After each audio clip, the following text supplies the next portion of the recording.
Welcome to Neurosalience, the OHBM podcast.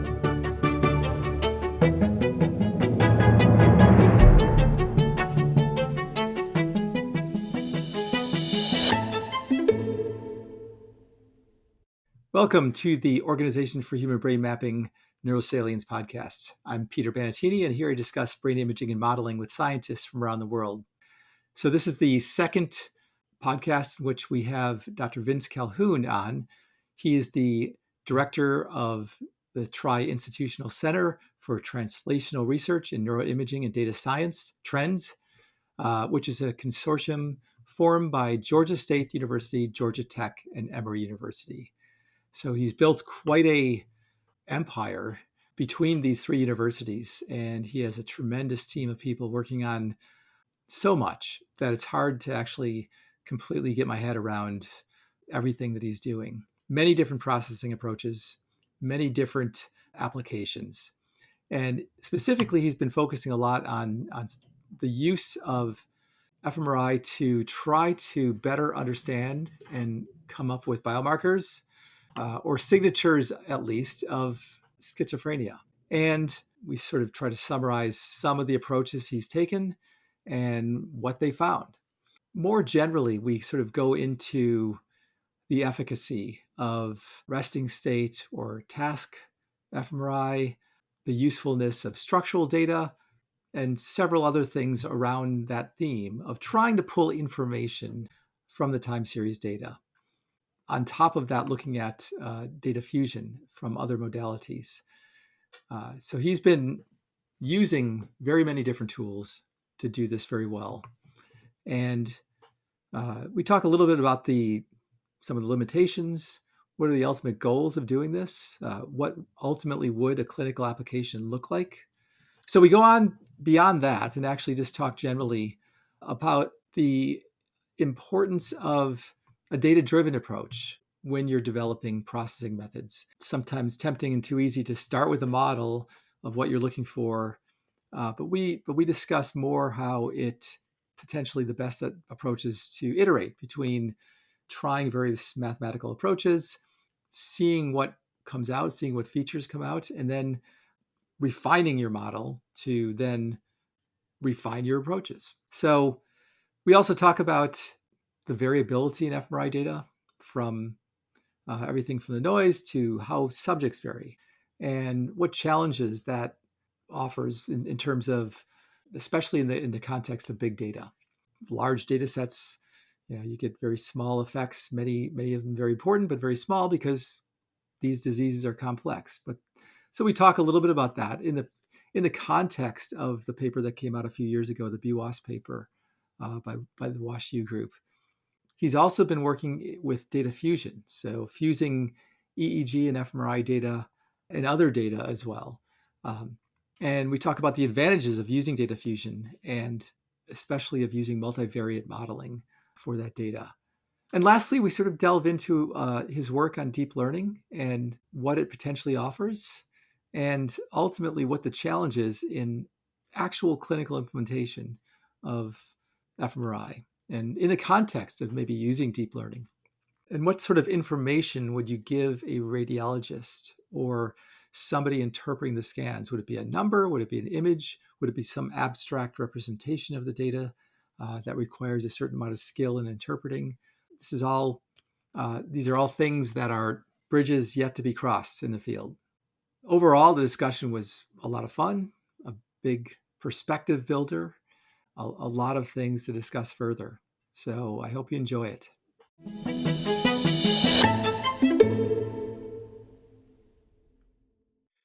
Okay, welcome to the OHBM Neurosalience podcast. I'm Peter Bannattini, and here I am again for part two of our interview with Vince Calhoun. Vince and his group has been doing so much, and we covered some things in the first podcast, but I think we wanted to continue this on just to really kind of dive in a little bit more into some of the things he's been doing, and as far as his group is concerned, focusing on disorders, focusing on the various dynamic models, and focusing on data synthesis, the predictome, deep learning, and so on, and actually how to maybe bring all of these methods together and go forward in the future. So, so Vince, thanks for coming on again. Yeah. Yeah, today's Earth Day, so happy Earth Oh, Day. great. Yeah, Thank you. Happy Earth. yeah, happy Earth. Uh, and all right, so why don't we just start? And I there might be a tiny bit of overlap with the previous one, but we're trying to keep that to a minimum. But one of the things that so as I was going over your work again, and there's really no way I think that I or anyone in any sort of finite amount of time within like a month or so can penetrate the work in the depth that it probably deserves. But actually, it just reminds me of a quote I heard about Isaac Asimov a long time ago that he writes faster than most people can read. And and I think that applies in many ways to your group too. You have an outstanding group, and hopefully at the end we'll talk a little bit more about the dynamics of your group. Okay. Um, Thanks. You're so being very generous, though. That's, yeah. I don't uh, belong in that camp, but yes. well, I think it's true. I think, and certainly, and I think that that the purpose of this podcast is sort of to bring that out and also to try to bring even further out some of the things that maybe most people miss in Yeah. some regards. So, but I just wanted to start with, as I was going over your papers, one thing that struck me is that one of the main applications that you've had, and this is what many people have been doing all over the world, is focusing on mental health disorders. Mhm. And one mental health disorder that you picked that you've been really pushing on right from the start has been schizophrenia. And I've been working with people at the NIMH on schizophrenia, and I've interviewed other people working on schizophrenia. And it's a really hard, obviously, it's a very difficult disorder to understand, to treat. And partially, it seems like there's genetic components, there's developmental components. There might be other random components that might be spurred on by the environment and so on. And also it seems that there's many different types and there's many different signatures.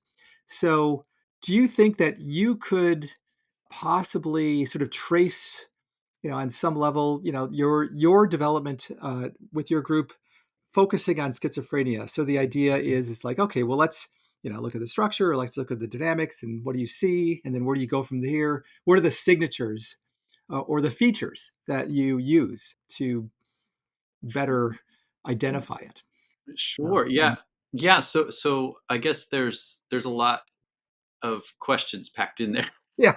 Yes. Um, if I start with kind of the approaches that we use, I mean, I guess, so I initially joined in a lab at Johns Hopkins with Godfrey Perlson. And so he is a psychiatrist and a schizophrenia researcher. And so that got me started very early on, kind of thinking about mental illness and schizophrenia in particular. And he was doing a lot of work in structural MRI and stereotaxic approaches to estimate surface areas, volumes, things like that. And so I started kind of in that area, and then that was kind of right when fMRI was kind of coming on the scene. So then I started to sort of push the lab in the direction of let's try looking at this fMRI stuff a little bit.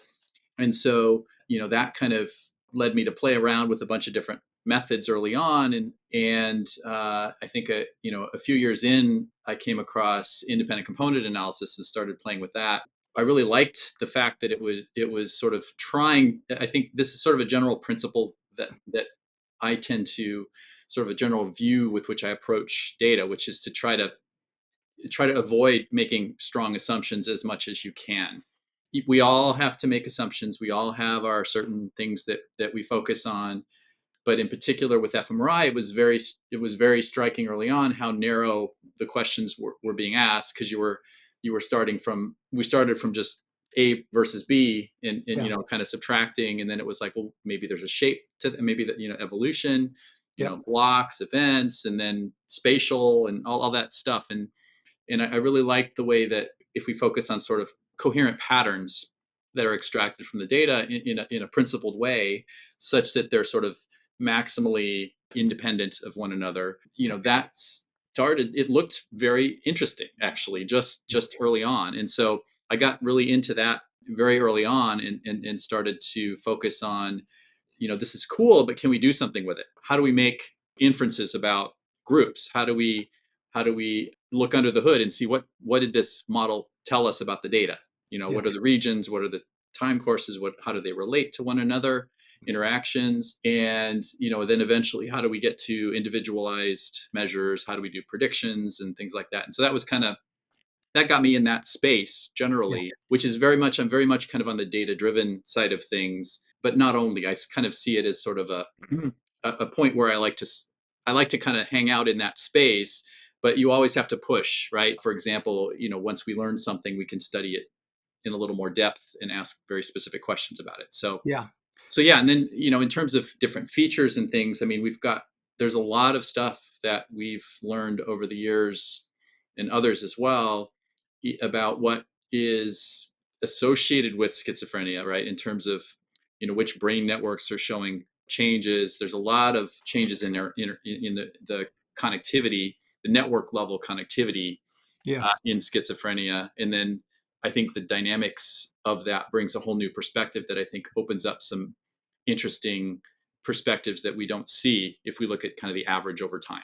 Right. This. It seems like there's this iteration that goes on, and I think where you sort of have these tools that are able to pull out aspects of the signal, and then it's sort of like you see differences in the signal, and then you can iterate in a sense that you say, oh, well, that could mean something like this. It's is there a better tool that pulls it out better, and ultimately one would like to. I think that one, and we talked about this last time, but so we won't dwell too much on it. But looking at, for instance, at the very start, you had like dwell time and different states, and how Right, there right. was some revelation of schizophrenia from that. And then there's other papers that at least you're on that like talk about some thalamic connectivity Mm-hmm. and how it's reduced in some areas or enhanced in other areas, and so that might be a strong signature.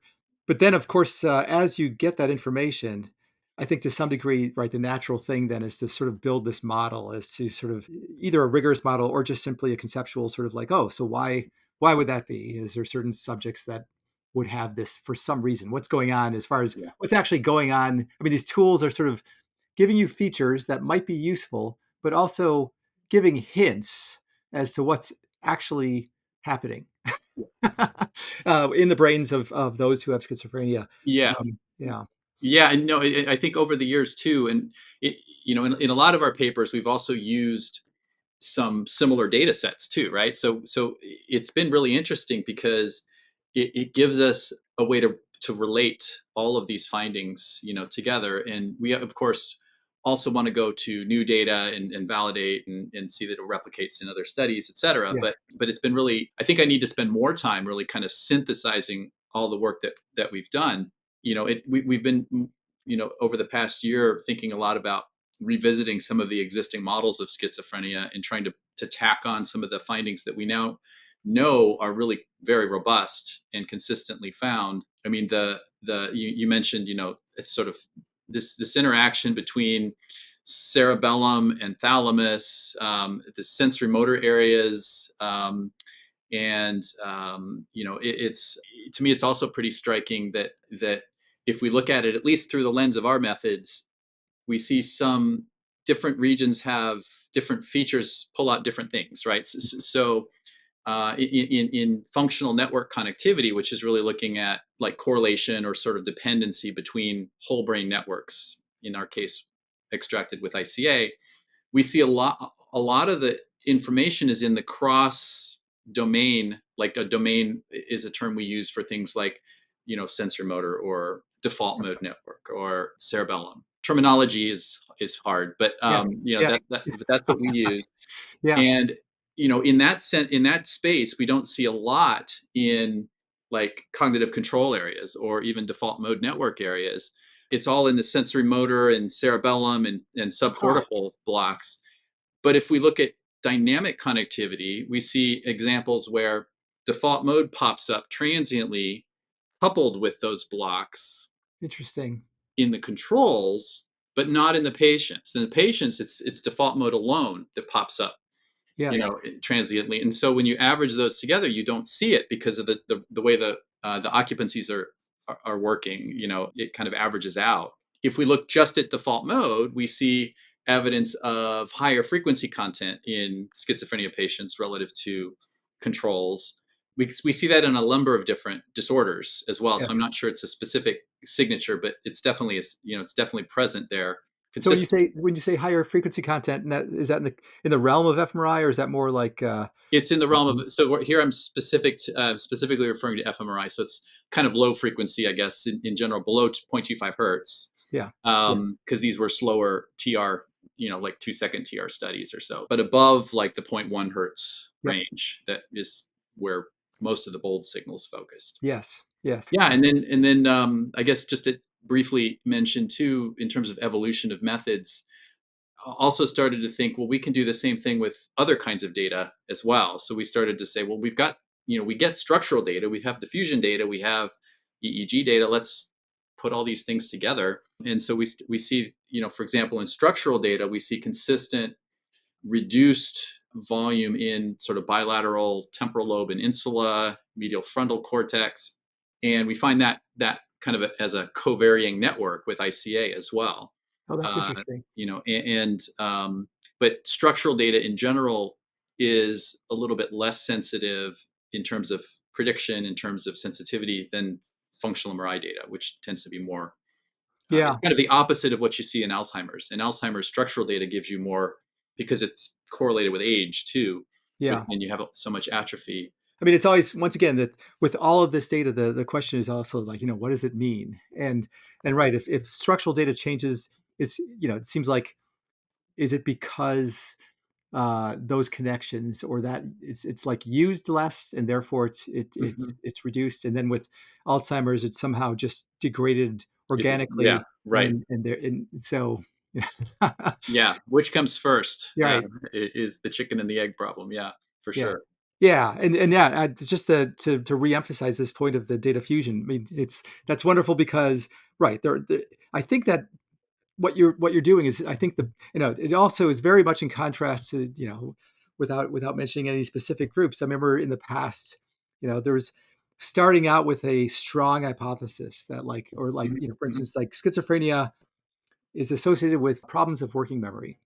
And so what scientists would do is do hundreds and hundreds of subjects with a working memory task, and then they look for a difference. And I don't think that really panned out that well in that regard, because they say, well, there's maybe a relationship that might occur where the working memory becomes too difficult, and but then there's a tying in with the task, with performance, with the activity that's complicated to interpret as well.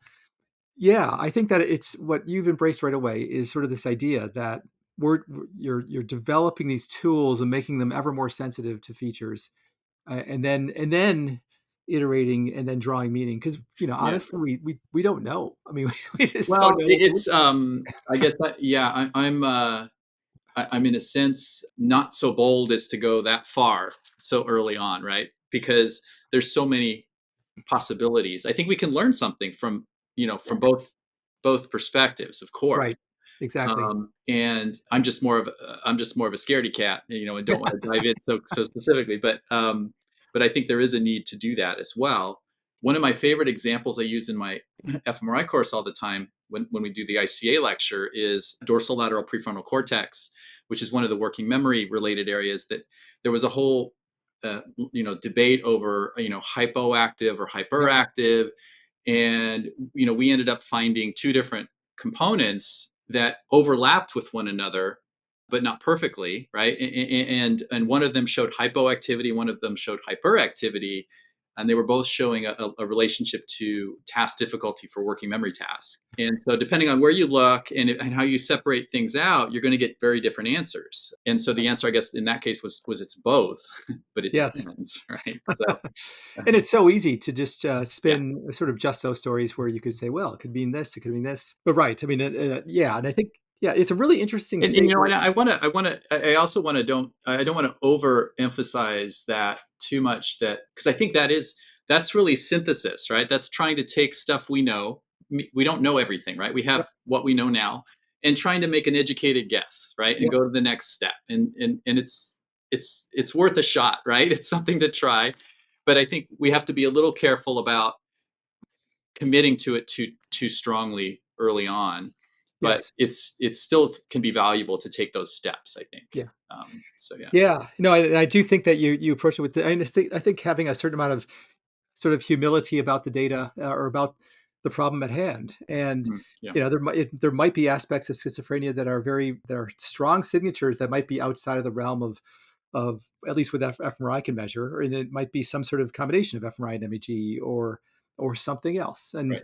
And there's so much variation of individuals with schizophrenia as well that there's different types and different manifestations and I think it's really an interesting phase, and I think this is what fMRI in general is.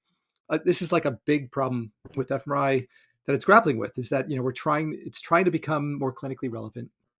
I think it's forcing us to realize that we really don't know. It's not like as simple as with aspects of neurology where you have a lesion and that happens, and then it's sort of like we don't know. Is Mm. it just some sort of maybe a thalamus control issue or something subtle in how the cortex talks to is there something very low level, or is it something Right. that's manifested at high level? So yeah, I think it's a perfect sort of stance on the biologic problem at hand.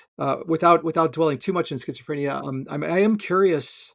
um, I mean, I know that you're not a psychiatrist, but but I think I was trying to then reading this, and I'm getting a sense of what works and what doesn't work. So first of all, what do you think will work best ultimately? And also, what is the goal? So is the goal is, and you had a wonderful paper, a review article on clinical invitation in general. I think it was called the, I think it was in the Predictome paper, the towards a Uh-huh. brain-based predictome of mental Right. illness. And you had wonderful layout, and this was in human brain mapping in 2020 of all the types of information you can use and the ways that you can use it. And so with schizophrenia, though, at least you usually just having them filling out a questionnaire or even have a psychiatrist talk to them, they can make a pretty good diagnosis. But it's hard to predict like how they'll react to drug treatment. Some react, some don't. What's the long term efficacy of that sort of thing? And what is but then I'm sort of lost in the sense that okay, so what are we going to do? I mean, so Mm. what is the goal of this? Is it understanding the brain and towards like getting more detailed treatments, or finding areas that you could apply TMS to that you could might for treatment, or is there something else? Yeah. What's the long term goal of this? I think there can be multiple goals. We're not necessarily defining a specific goal at this point, I would say. I think we're in a sense studying kind of the most chronic phase of the psychosis spectrum, right? And so the way I think about it is, if we can't do this, we're not going to have much luck with anything else, right? And Yeah, so that's so I don't think of it as, we're going to classify schizophrenia with 95% or 100% accuracy and change the clinical world. No, but the regions that we find might give us clues about what's going on in the disorder, yeah, or where we might want to do stimulation. That those would have to be tested, right, and evaluated. It also tells us, for example, I think we're doing a lot of work now getting back to looking at, it's a combination of sort of group and individual, right? So we want to look at these endpoints and kind of what these averages look like, but we also want to see what an individual looks like, right? So can we look at the relationship between that individual and those two extremes, right? yeah, Is there a spectrum? Is there really yeah, a spectrum here, right? And how does it vary? And how did the multimodal data, dynamics, static connectivity, structural, genomics, all of that, how does it relate, and is it consistent, right? Is it right, telling us a consistent story? I guess another thread of work that we're doing is with looking at kind of the DSM categories. So like nosology, where you're kind of labeling categories of the disorder, and we're trying to ask questions about, is the biological data consistent with the existing labels? yes, If it's yes, not, can we use a principled way to adjust the labels that would be yeah, more consistent with the data? yeah, And then we look deeper into what's going on with those individuals, and can we learn something about how we're labeling? So it's all this iterative process, but it's a challenging disorder because it's very heterogeneous and we don't know the cause. We don't know, and it affects everything because it's developmental, it's genetic, et cetera, et cetera. So it is really complex. I think there might be some other goals could be, like you had mentioned earlier, maybe predicting classes of medication, right? Or predicting response to medication with more extreme side effects or things like that, right? So then you have kind of a prediction angle, or going to the early end and maybe like there's some large clinical high risk studies that are being run now. Can we predict who's going to transition to psychosis early on, right? Yeah. That could be useful. Right. There might be signatures that don't have any sort of behavioral manifestation that you could just pick up early. Or there's two people with equally prevalent behavioral manifestations, one of whom will convert, and one of whom will not. So yes. yeah. Yes. Yeah, and you brought up another good point is that well, one with the DSM, of course there's the whole initiative with RDoc with NIH with sort of trying to do that type of thing with varied success. I mean, I think with all of these things, we're like, oh yeah, this is a great thing to do, and then you start working on it, and after a few years, you're like, this is really hard. But it's worth doing, but it's harder than everything is harder than you expect. Yeah. But also what you brought out as well is like, schizophrenia is like any disorder, certainly a physician has to sort of say you have it or don't, or you might have, and of course that, with autism, you say, there's a spectrum. People usually talk more about a spectrum with autism than with schizophrenia, but with anything, it's a continuum, probably, unless there is some sort of switch that's flipped, but I don't know if that's really correct. And so what neuroimaging does, or with any sort of these imaging, like you said, it sort of gives a sense of that spectrum. And maybe we're all, all of us are on these spectrums to some level. And we'll see. Maybe, yeah. It's also interesting because I've been in this field long enough that I've been disillusioned a lot and then re-excited and all this stuff. It's like your own.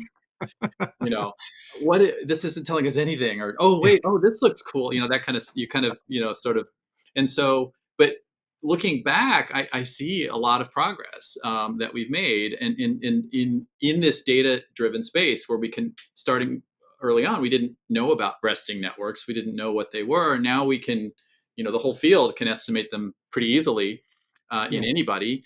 If we don't commit too strongly to that, we're taking our data-driven approaches, but we're now taking atlases that we've derived from large data sets, and we're using those as sort of priors to guide the analysis. It makes it more robust to noise, and it allows you to compare an individual subject's analysis with anybody else's individual subject analysis, or with a group, or with a curve, and that kind of stuff.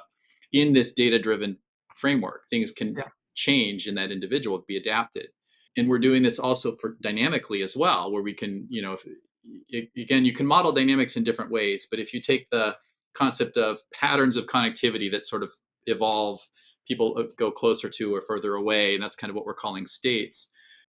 There's also evidence we're finding that those are consistently estimated, across individuals. They vary a little bit, but the overall signature is there. And so we can also use that as a prior, and then estimate dynamics in a way that's comparable across individuals, and get the benefit of that, and do it then feed that into some sort of machine learning algorithm, for example, for classification. So that brings to mind like several questions. Well, one, so you work a lot with obviously resting state. There's most of your stuff is sort of pre-resting state, and then always there's this thought that, well, if you could develop some sort of litmus test that could sort of help pull out differences more. And certainly, people like Emily Finn have been sort of working on sort of that sort of dimension in some sense, where resting state has so many advantages because they're not, you're not deciding on one thing for them to do, and it's hard for everyone to do the same thing. But at the same time, it just seems like potentially, like if there's something that about those with schizophrenia that you could actually, some stimulus that sort of draws things out. I mean, you're getting at sort of task, or absolutely. I mean, we've looked at this in a few papers where I think it's rest is kind of an undefined task, Yeah. right? Yeah. And so Exactly. we can't ask a lot of questions about what happened when because of this, because we don't know, Right. unless you can measure that. And if you have a task, you can study resting. You can study these intrinsic connectivity networks. We call them, as in the context of a task. Are they modulated or not?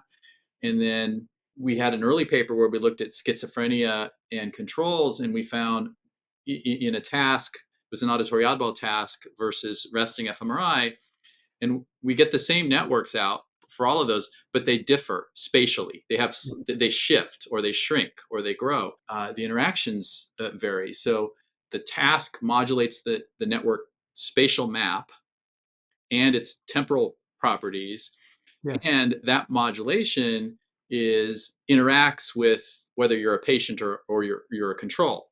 Okay. So, Okay. so this suggests that we can use this contrast between rest and task, or between task and task, to study Yeah. schizophrenia as well. I think it's really interesting. We had another paper where we looked at like a hierarchical task versus rest, and did that. A lot of people are not collecting as much task data now. There's two camps still, right? But Yeah. and I think it's a mistake to abandon task. Resting data seems easy. Yeah. It's easy to collect until you go in and try to answer some question about it, right? Right. But you Right. can get it. You can check the box, right? And so I think it should be collected on the Yeah. large scale as it is, but I think we should also be pushing ourselves to collect additional data too. Yes. And to the degree that we can, different tasks can be really informative. And sort of that naturally brings me to the sort of the and I can't quite recall whether it was like after the podcast was done or during the podcast in which we were talking a little bit about the BWAS paper, Mm-hmm. um, and sort of that because I've obviously I've been thinking a lot about that and a lot of people have and we had a podcast about it almost 2 years ago, and it's still a little bit it's thought provoking in the sense that, like, for instance, for any of this, and we'll delve into your deep learning as well, but for all of this data you need a lot for all this work you need a lot of data. If you have a lot of data, the question is, it's a slightly different question about pulling out features, but more a question of how do you properly account for individual heterogeneity even among healthy people in terms of grouping and averaging or using the data in some sort of collective way that you can draw statistical power if there's in the presence of so much uncharacterized variability among individuals already, Yeah. and even among disorders. So I mean it seems like a very challenging problem that reduces sensitivity. Yeah. I mean, I think as usual, you're packing a lot into Yeah. one Sorry. question, but which is why it's great talking with you, Peter. Well, But I think there's a few issues, right? So the issue of confounds is extremely important and complicated in studying mental disorders. We've got to look at, is there age, is there substance use, is there lots of other factors to consider. You can systematically, try to look at that. Like one of my students working with Armin Raji recently looked at, for example, like duration of illness and medication independent effects of schizophrenia. And so that's just one small example of that. And the results were yeah. pretty interesting. But I would push back a little bit so I think for the BWAS paper, I think the message there was that when you're studying complex traits, the effects are often quite small. Yep. And I think they were in the like 0.05 correlation, of 0.05 range, 0.05 to zero point 0.1 in their paper. For effects that small, you do need large, studies or lots of independent cross validation, Yeah. to avoid spurious effects Yes. popping out. But that doesn't mean that you always need large Yeah. sample sizes. So, I know for schizophrenia effects, I think are relatively large compared to a lot of complex traits. I mean, so we're seeing it's between 0.3 to zero point 0.4, right, of difference in correlation, which is pretty large Yeah. compared to Yeah. those small traits. And we can consistently identify patterns of differences in a couple hundred subjects, Yeah. without a problem. We Yes. can classify between 80 and 90% pretty easily with Okay. resting fMRI for schizophrenia, right? Okay. And so I think you just have to keep in mind that the size of what you're studying is going to, in a sense, make it harder to find or not, right? And so, and you want to be very aware of the issue that when you have a small sample size, things bounce around a lot. And so it's easy to get large values when there isn't a large value there. So you just have to be cautious of that. And I Right. think that's kind of one of the main messages there. Again, there are things we can study that are larger. There are lots of strategies you can use beyond just collecting thousands of patient data sets. You can try to train your models. I mean, it's sort of like that, but you can train models on other things, right? And then bring them back to your smaller data set and try to predict from there. So that's something called transfer learning, right? And so Yes. that's there's been a number of papers that have shown pretty substantial boosts in your ability to predict small effects Oh, uh, that's interesting. like So that. you use a large data set to sort of, like you were saying before, sort of give priors in some sense Mhm. that you can then use with the smaller data sets. So that cuts down some of the things that you're looking at, so you can actually boost up the Yeah. Yeah, and, and significance. and and I think another thing that came out in that paper too was the multivariate versus univariate, right? So multivariate, it doesn't get you all the way there with a really, really tiny effect, but it's much better than univariate because you're looking Right. at the overall pattern. And so you get the contrast that's coming with that full pattern as opposed to just a single variable. Yes. And Yeah. so that can help again give you higher sensitivity in these sorts of samples. So and then I think it depends on what your question is too, because I would say this is a little bit of a tangent, but I think we talked about this on Friday. You can do something like brain segmentation for a model that's really trained on no data. Yeah. You can take an existing atlas. Yep. Maybe you could argue that's got a bunch of data in it, right? But you could take a single atlas and simply rotate it and flip it and transform it and generate a whole bunch of different transformations of that, train a Yes. model on that, giving it the ground truth, and it will do a pretty good job at segmenting new data. Yes. From, Yeah. Yeah. so there's lots of tricks that are done Yeah. now, and I'm sure there are more coming. So yeah. And the tricks are all sort of based on sort of like this principle of, we're trying to figure out what the nature of the data are in this regard. Yeah, and I think it's still a question that always has come up in my mind with, so right, and certainly with these subtle effects, you'll need a lot of data.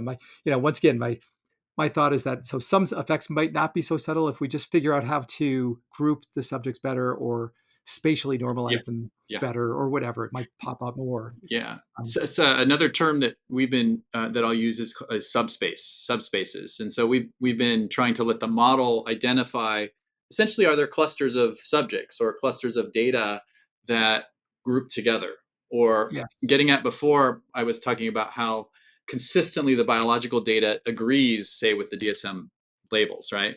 We can use that to group sets of subjects that agree on different sets Yes. of data Yeah. as well. And I think that's really useful, and I think that's going to be really helpful as we try to understand the heterogeneity of these disorders. Yeah. I like that idea. I like Mhm. that idea. Learning subspaces is a hard problem, and there are ways to do it, but it's an evolving field, I think, still. Yeah. And I think actually a lot of the people at fMRI sort of approach this from, sort of a top-down sort of way. They're not, there's many people in the field that are very well trained in these methods. There's some that are not. And Mm. it's sort of, it always feels like there's a blind spot in terms of how we go about things, and then realize, oh, wait a second, you can try this. And so then it's sort of like different expertise educating each other as they're searching for the Yeah, solution in yeah, this yeah, regard. definitely.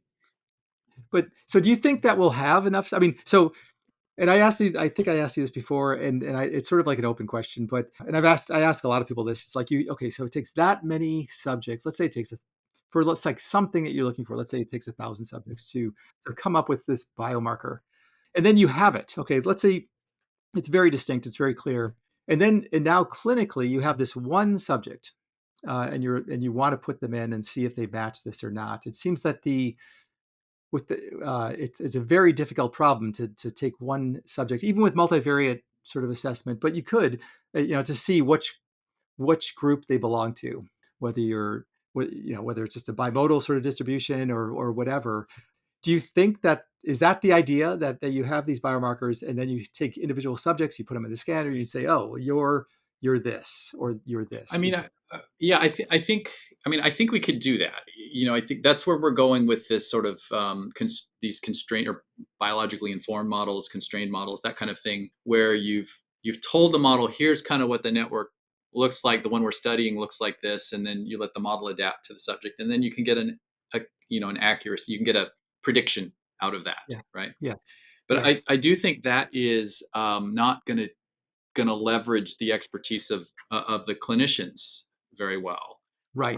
and that's going to do a disservice ultimately to the patients, right? And Yeah. so we want to. So we're struggling with this, right? Because we've been interviewing clinicians, trying to kind of come up with what kind of reports Yeah. would we provide, and I think the consensus is that show us more, give us the answer you think, but show us how it got that answer, right? Yes. And Yeah. so I think for example, is the algorithm confident that this is a schizophrenia patient, or is it not so confident, right?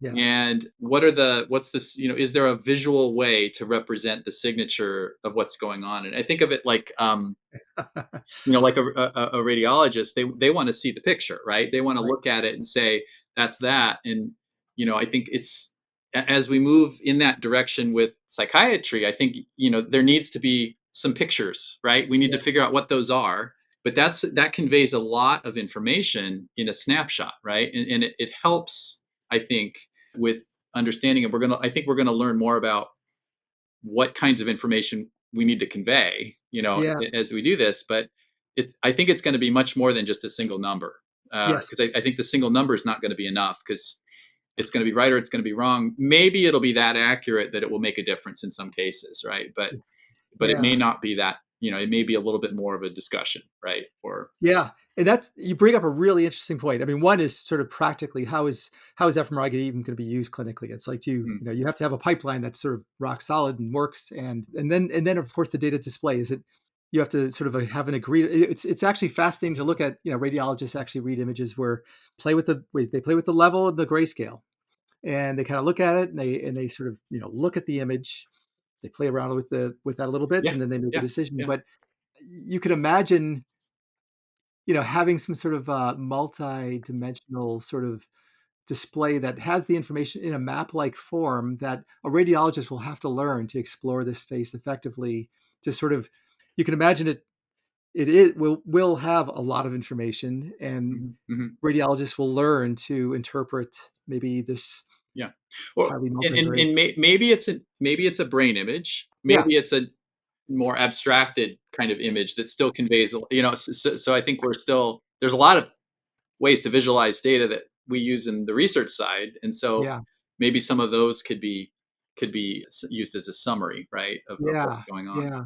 I mean, the brain image in some ways is great, but in some ways it's very limiting in some sense. I mean, it's Mhm. easy to might maybe show connectivity or whatever strength from looking at matrices Yeah. or looking at And it's complex, as we said, right? So it's much, I think it is more complicated than just a lesion, right? It's not necessarily going to be just that, yeah, or at yeah, least we have to figure out when, if it is like right. that. So But then, so maybe might as well just jump right into deep learning or machine learning as well, because if you have to work so hard to accommodate the right displays for radiologists, it seems that the next natural step is, well, why not just plug it into a deep learning model and mhm.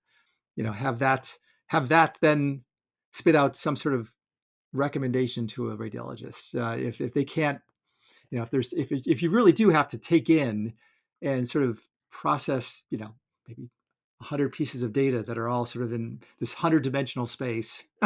I don't know, maybe radiologists can be trained to do that, but maybe machine learning algorithms can be trained better. Mhm. So I think the problem in many ways is the same, even with the deep learning models. It's just you have deep learning can, in some cases, it can identify relationships that are complex that you wouldn't find with a simpler model. But then the challenge is visualizing. I think you still want to visualize even with those kinds of models, because you don't know, even if it's just diagnostically, right? Diagnostically, I mean algorithmic diagnostically, right? So did the algorithm tell you something because it found a number on the corner of the, of the Right. film, that was Right. assigned to that hospital, and more people have schizophrenia in that hospital, that kind of thing that's come out, so. But also we can learn an incredible amount. I mean, the same kinds of visualizations that we look at all the time, brain connectivity, brain networks, you can get those from deep learning models. You just have to work at it, and it takes more. Or we're also doing things like, you have a multi-layered neural network, and we've got connectivity on one side, and we've got a prediction on the other. We have a whole bunch of different layers. You can apply. We're applying ICA on these, right? So, Oh or man. it doesn't have to be ICA; it can be anything. But really trying to sort of summarize what is the model working with, and that can connect you back to some sort of intuitive, either a node in a network, or a region in the brain, or a modality that you're working with. I feel like that's going to be very important to keep, and to keep pushing Yes. forward Yeah. on. So Yeah. No, I totally, I agree completely. And yeah, I think that I personally think that your approach is right on. It's just, and as far as, so why not maybe talk a little bit more about your deep learning approaches, since you have been sort of pioneering it from the start. You just had a recent paper in Nature Communications, Deep Learning Encodes Robust Discriminative Neuroimaging Representations to Outperform Standard Machine Learning. So I think that, and I pulled out a quote from your paper. Just so yeah, basically you said you recommend future work with deep learning methods. The wealth of spatial temporal of information available in the minimally pre-processed. So you're saying not deep learning on this process data, but deep learning on the minimally pre-processed data. well, so deep learning models excel at capturing complex relationships. You don't have to average those out before you give it the data. And so I think there was a paper, and they were looking at, I think their claim was that, it was kind of a saying you just need logistic regression for everything, or something like linear models. Deep learning doesn't give you really any much of a benefit. And we looked at this in some large structural MRI data sets, and we found that if you gave the model the full 3D data, you did see a substantial benefit. If you Huh. flattened it to 2D, like they had done in that paper, Yeah. and fed just that in, you lost that advantage. Yeah. Yeah. And so that was kind of a natural thing that evolved. I mean, we had a little back and forth, I think, on that paper, because I think one of the reviewers may have been one of the authors on that paper. So Oh, so I don't know for sure. It's hard to yeah. tell. But that there was this discussion about, well, we can, even if we do it with 3D, we still don't see a benefit, right? Over deep learning. And then we looked at, I think there was some code that they had released, and we looked at the code, and we found this is a plug for open source, right? And Yeah. for, reproducible science and all of that. We found a mistake in their code. They had reversed the predictive inference on the 3D model. And if you reverse that, you got the answer that we got, which is that when you give the deep learning model a 3D data set, you get a big performance boost. That doesn't Okay. always, it doesn't mean that's always going to be the case, but it makes a lot of sense, right? The model's able to handle these complex relationships, so let it use that and potentially leverage that Yeah. in the predictions. Yeah. So yeah, and I think the other thing that we're spending a lot of time on now is, not necessarily wanting to do ICA with all the deep models, although we're doing that as well. But the idea would be, we learned a lot in resting fMRI data by extracting these multiple networks out, right? Yes. It's what Yeah. everybody's doing with seeds, with ICA, with other things. If you feed it into a deep model, sort of a default setting, you'll get out a prediction, and then you might get like a saliency map, or some sort of a fuzzy map of kind of where the model says things are relevant. Yes. That's Yes. Yes. so low dimensional and not useful relative to what we get if we look at all these different resting networks, right? Yes. And so you can design deep models to capture those. It's basically this joint thing we always do with ICA, which is we're trying to answer a question, predict something, but we're Yeah. also trying to estimate parcels. We're trying to estimate networks, We don't want to Yes. use regions predefined. We want to let the data tell us where those Yes. networks are. So Yeah. if I take a deep model and I feed it regions of interest, I'll get it, it might do well, but Right. I've reduced my data in ways that make very strong assumptions before Yeah. I fed it into this model that can handle that. And Yeah. so let's try to unleash the model a little bit, right? And allow it Yeah. to, it's a hard problem to do both at the same time, but it's doable. Yeah. No, I think you're right. I think actually, no, that's It's totally the makes latent sense. space, I guess, is the word you would Yeah. say. That can we have multiple networks or multiple representations Right. in that latent space that we can visualize? So sorry, I didn't mean to cut you off. So Yeah. No. No. No. No. No. That's actually. I mean, there's so much. Yeah. No, I totally agree with you. And yeah, that's one of my thoughts is that right when we parcel, when, like you said, when you have a strong assumption of just the brain is parcellated this way, let's do that, and then look at the time series. Yeah, I think you're already, and I think that is sort of the growing consensus that you're already throwing out information about each subject, and potentially, and because the yeah. parcels don't perfectly line up, and yeah, you have deep learning algorithms that could consider that in some way. Mhm. People are trying to do that, like with deep sampling of individual subjects, having enough signal to noise for each subject, and then having a parcellation that's sort of morphed or whatever in different sort of ways. Mhm. But yeah, no, I think Yeah, and you actually, can use the same principles. We can start with networks we already have studied and train the model on those, right? So that's a yeah, starting point. It's not fully data driven. It's yeah. guiding it a little bit, but you get a lot more information out than if you just feed it the raw data and just get out a prediction, right? So Are there any sort of other like unique avenues that seem like they have yet been untapped as part yeah, of I this? mean, I think deep learning is going to contribute a lot in the multimodal space, right? Because Yeah, there's a lot of work now with, I mean, generating images, generating text, generating images from text, generating videos from text. All there's all sorts of things like that. Those will translate into the yeah, neuroimaging space. They already yeah, are. It will continue because we have a bunch of modalities, right? And so I think that those relationships are even more complex than what we look at in one modality. And so, yes, I think that multimodal space is going to be it's going to be advanced by deep learning models. yeah. Yeah, and we're I mean, we're still people are still struggling, if they're able to collect simultaneous EEG and fMRI, you're still struggling how to best use that. I mean, the initial thought is that you could, constrain the inverse problem, but that seems like a very crude sort of initial, it seems like why not just have all these patterns with EEG and then see what they correlate with Yeah. fMRI, and you might be able to just use EEG in the future or something like that. And But then you'd we've need been deep doing learning. this on the dynamic side. We've been estimating brain networks that evolve voxel-wise, right? So you Yeah. have 20 or 30 or 40 networks that vary over time. So you've multiplied your data. It's much bigger now than it was, and then we're trying to link those with EEG Okay. spatial Yeah. temporally, right?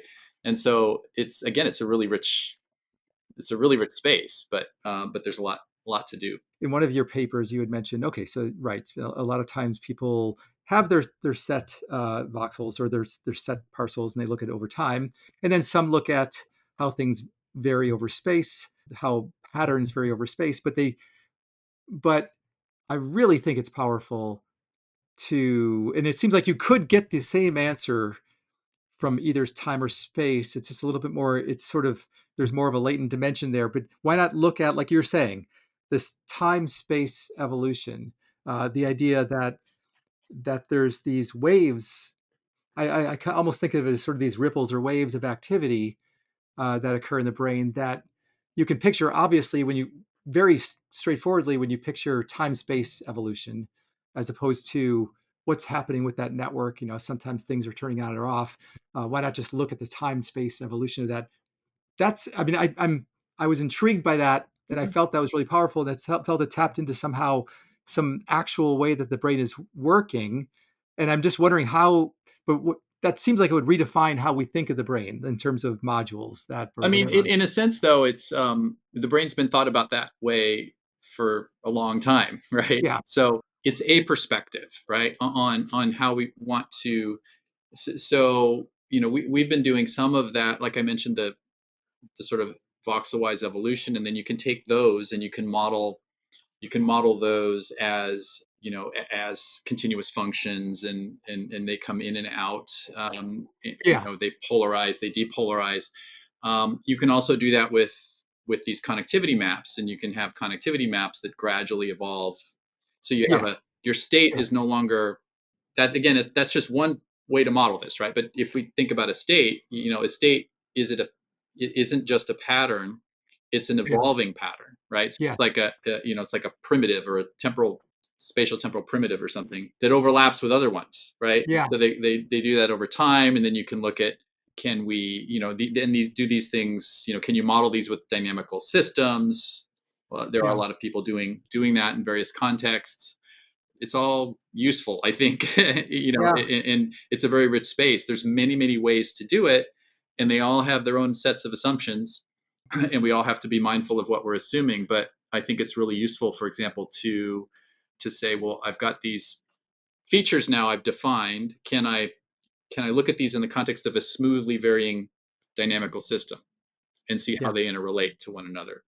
Yes. Or another way would be, if I start with that system and say, let's figure out what the features should be that conform to this system, Yeah. Yeah. that I start with. And it's this whole cycle of, how do we split up the brain, or do we split up the brain? The Yeah. old splitting versus lumping debate, right? So it But continues. yeah, and what's Yeah. so cool and exciting about this is that the more we try to find the most informative way to slice the brain up, or to look at it, the more we're figuring out the brain itself in Mhm. some sense. I mean, the more we're converging on maybe insights as to principles about how the brain works. And so it seems like it's not one or the other, like trying to find good clinical biomarkers versus figuring out the brain. It seems that, well, really trying to find the best features that can inform us, that's probably along these avenues of beginning to figure out the brain, of what the principles are. Yeah, they're data points along the way, I guess, right? So it may be that one of us will figure out, oh, it's this thing, right? Yeah. That is it. And we can Yeah. reduce the brain to a single number. And now we know the model. This, I can predict everything about your brain with this model. I don't know if we're going to get there, especially with the imaging that we have right now. I don't think it's, fine grained enough, and I don't know if we'd ever get there anyway. If you think about, what does it mean to be a human being, can you reduce that down to a single, are you a tennis player, or are you a scientist, or are you, it's everybody. Yeah. Yeah. So it's, but That's an interesting analogy. yeah, Yeah. That's but not to overgeneralize it, but I mean, I do think there are, I do, hope that there are a smaller set of principles that we can use to understand. And we know a lot, again, about some of those pieces yeah. now. I think we don't yet have them all put together. We have different sets of pieces that we know, we can find them, we can replicate them, they tell us something about this, but I don't think we haven't put them all together yet Yeah. into a Yeah. compelling story, Yeah. And I think yeah, that's why fMRI and neuroimaging keeps on getting more interesting as far as yeah, that's concerned. yeah, And it reminds me a little bit of, you go to a doctor and get a checkup. You have different measures in your blood, cholesterol or whatever. And, it's sort of like, and that this shows like, you don't really have to know certainly physiologists know the principles but not completely, of how cholesterol could affect your health or how other things. But I mean, there's certain numbers that are quite informative. I mean, you get your blood pressure measured. That's a powerful number that is very predictive of many things, and you have to get it down below some level, and then you're okay. It's almost a binary thing, but without even knowing, you don't have to, know deeply, what the principles of heart rate and how blood is regulated, but at least it's informative. So you could go in those directions yeah. where it's just an informative thing, but ultimately, right, you just want to have the model that can point out the best Yeah. features. And interestingly, the cholesterol measure, I guess, came out of the Framingham study, right? So that was like a big data study of the heart, right? To Yeah, try to yeah, figure out, can we come up with a summary measure? yeah, Cholesterol came out as a major contributor to that. And so can we yeah. do that for the brain? I think we are close, Mhm. having a brain checkup, all kinds of things. So before we end, just a little bit of discussion. I just, I've had the opportunity to, review your center, a little bit. And I think it's it's such an impressive place. And we maybe talked about it a little bit last time, but so you moved to Atlanta several years ago now, 5 years, I think yeah, just over 5 years, yeah, yeah. 5 years ago, and you're in charge of. So just to talk about how you're in charge of trends, which is Translational research in neuroimaging and data science is a tri-institutional center. Yeah. So, yeah, okay, the tri-institutional, right? With and of course, you also have this sub program in that, which is the CRESS DMAP, which is an NSF program of looking at brain dynamics, multimodal data fusion, and predictive neuroimaging. So how does it all fit together, and how is it? It's just this, and I really love the fact that one of the big emphasis of at least the CRESS DMAP is diversity and education and that aspect as well. So yeah, yeah, and that's an NSF program that is targeted at underrepresented groups, developing research centers that are focused on education and training. And ours is dynamically mapping the brain over the lifespan. So that intersects really well with all the other stuff we've been already doing, on the patient side. And so we're looking at dynamics, and we're looking at multimodal fusion, and we're looking at predictive neuroimaging, but in the context of this center where we bring in and train undergraduate students and graduate students in these research skills. Yeah, it's been really great to see how it's evolved. It dovetails nicely with the work we already had ongoing, because you're using some similar techniques, but also developing new ones, things like brain age, things like looking at large age ranges from infants up to centenarians, right? How can you develop models that can do that? one maybe last question, just a wide open question. So I mean, is there anything in the field over the last 20 or 30 years that you've been in it that I mean, first of all, did you imagine that you would be in the doing what you're doing now, and then has anything like truly like surprised you or in either good or bad as far as that's concerned? Um, I don't know that I saw this far ahead. Back then I was kind of like, this is cool. Let's do this. Let's do this. That kind of Yeah, thing.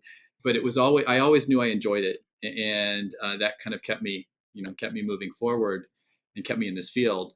In terms of kind of what surprised me, maybe these are small, but some results, that like the thing that got me into data fusion was this study we did with EEG and fMRI data, which were collected in separate sessions. They were collected with the same task. So we had a subject dimension and we had the task, and we could kind of yeah, link them that way. And we did it, used ICA to do the joint ICA to do the fusion.